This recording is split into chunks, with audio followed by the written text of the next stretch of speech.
بالکل اسی طرح سمجھ لیجئے، ایک بات یاد آئی ہے، حضور فرماتے ہیں کہ جس طرح کان لگا کر اللہ قرآن کو سنتا ہے کسی چیز کو نہیں سنتا۔ ہمیں نظر نہیں آتا نا، ہمیں معلوم نہیں ہے، ہم قرآن پڑھ رہے ہیں تو سننے والا کون ہے؟ سب سے زیادہ کان لگا کر خود اللہ۔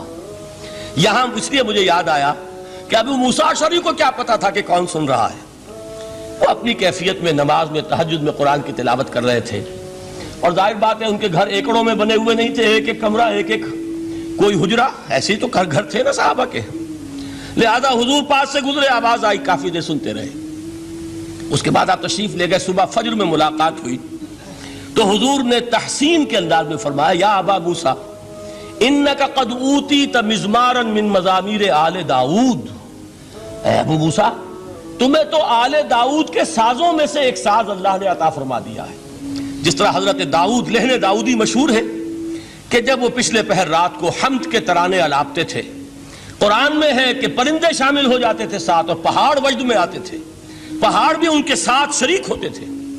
تو جس طرح کا اللہ نے ان کو لہن عطا فرمایا تھا، حضور نے تحسین کے انداز میں فرمایا ہے، ابو موسیٰ اشعری اللہ نے تمہیں بھی آل داؤد کے سازوں میں سے ایک ساز عطا فرمایا۔ بہرحال قرآن مجید کا جو یہ میوزک ہے، قرآن کے الفاظ کا جو حسن ہے، جہاں تک حسن معنوی ہے وہ تو ہر لفظ میں ہے، لیکن یہ حسن ظاہری، حسن صوتی، حسن لفظی، یہ اپنے کلائمیکس پر آپ کو نظر آئے گا سورہ رحمان میں۔ لیکن قرآن میں یہ سورت اس اعتبار سے بھی ممتاز ہے، اس کی 4 آیات پر ذرا توجہ کریں گے، عجیب حقائق سامنے آئیں گے۔ جہاں یہ قرآن مجید کے حسن صوت اور حسن لفظی کی معراج ہے، وہیں اس کی پہلی 4 آیات میں 4 چوٹی کی چیزوں کا ذکر ہے، سب سے اونچی چیزیں۔ پہلی آیت کیا ہے؟ الرحمن، ایک آیت ہو گئی۔ رحمان کیا ہے؟ اللہ کا نام ہے۔ کبھی آپ نے غور کیا اللہ کے ناموں میں سب سے پیارا نام کون سا ہوگا؟ رحمان۔ کیوں؟ اس کا مادہ کیا ہے؟ رحمت۔ ہمیں سب سے بڑھ کر جس چیز کی ضرورت ہے وہ کیا ہے؟ رحمت خداوندی۔ نام اچھی طرح سن لیجئے اس حضور کے قول کو۔ حضور فرماتے کوئی شخص جنت میں مجرد اپنے عمل کی بنیاد پر داخل نہیں ہو سکے گا جب تک کہ رحمت خداوندی دستگیری نہ کرے۔ کسی صحابی نے بڑی ہمت اور جرأت کا ثبوت دیا کہ پوچھ لیا، کیا حضور آپ بھی؟ جب آپ نے فرمایا کوئی شخص داخل نہیں ہو سکتا جنت میں محض اپنے عمل کی بنیاد پر جب تک کہ رحمت خداوندی جو ہے وہ دستگیری نہ فرمائے۔ پوچھا گیا کیا آپ بھی؟ آپ نے فرمایا ہاں میں بھی۔ آپ اندازہ کیجئے کہ اگر محمد الرسول اللہ بھی رحمت خداوندی کے ضرورت مند ہوں تو تاب دیگراں چہ رسد، ہماری تو سب سے بڑی ضرورت رحمت خداوندی ہے۔ اب یہ رحمت جو ہے قرآن مجید میں اللہ تعالیٰ کی یہ شان 2 الفاظ کے ذریعے سے آتی ہے، رحیم اور رحمان۔ اور کوئی مادہ نہیں ہے جس سے 2 نام بنتے ہوں اللہ کے، لیکن یہ مادہ ہے واحد رحمت کا کہ جس سے رحمان بھی ہے رحیم بھی ہے۔ رحیم صفت مشبہ ہے، رحمت دائم ہو جائے گی، مستقل ہوگی تو رحیم کہیں گے، اور رحمان اس میں رحمت کی ہے وہ شان ہے کہ جیسے ٹھاٹھے مارتا ہوا سمندر ہو، ہیجان کی کیفیت، طوفانی کیفیت، رحمت خداوندی کا طوفانی جوش، وہ ہے رحمان۔ آپ تو رہتے اس علاقے میں ہیں، آپ کو معلوم ہے عرب اگر بھوکا مرا جا رہا ہو تو کیا کہے گا؟ انا جوعان۔ پیاسا مرا جا رہا ہو انا عطشان۔ بہت غضبناک ہوگا غضبان، غضبان آصفہ قرآن میں آیا ہے، بہت غضبناک۔ رحمان جس کی رحمت جو ہے جوش میں ہے، ٹھاٹھے مارتے ہوئے سمندر کے مانند۔ تو یہ اللہ تعالیٰ کے ناموں میں سب سے پیارا نام۔ اب آگے چلیے، الرحمن علم القرآن، رحمان نے قرآن سکھایا۔ رحمت خداوندی کا سب سے بڑا مظہر، رحمان کی رحمانیت کا سب سے بڑا مظہر قرآن ہے۔ ان میں جو منطقی ربط ہے اس کو سمجھتے جائیے۔ اچھا آپ یہ سوچئے، جو علم بھی انسان کو حاصل ہوا وہ کس نے دیا؟ اللہ نے۔ سائنس کا علم کس نے دیا؟ اللہ نے۔ علم آدم الاسماء کلہا، وہ علم الاسماء جو حضرت آدم کو دے دیا گیا تھا ازل میں، یہ اسی کا ظہور ہے، یہ اسی کی ایکسفولیشن ہے جو ہو رہی ہے اور ہوتی رہے گی ابھی۔ اور دوسرے علم ہے وہ کس نے دی؟ اللہ نے دی۔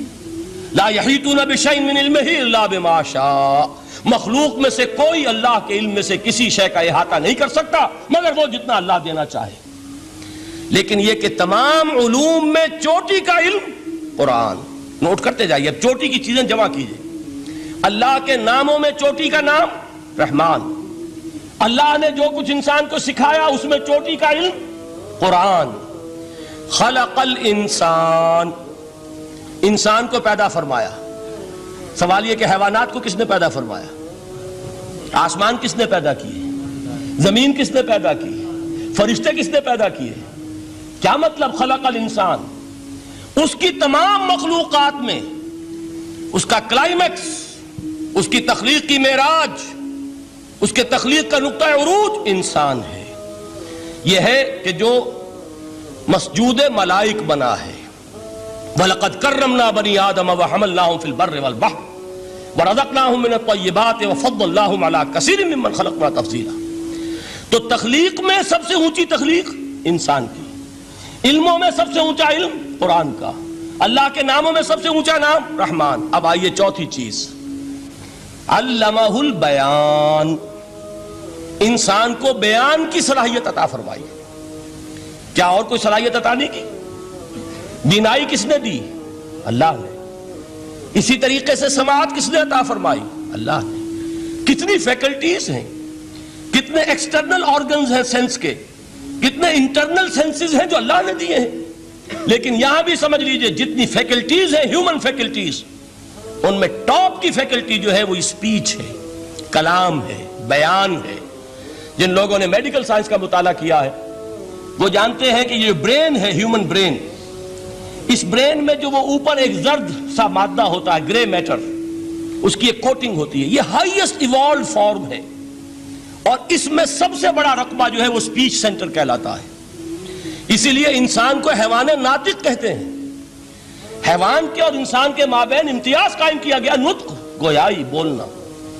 اب یہ کیا چیز ہوئی؟ انسان کی صلاحیتوں میں سے سب سے اونچی صلاحیت. 4 آیتیں ہو گئی نا. اللہ کے ناموں میں سب سے چوٹی کا نام رحمان.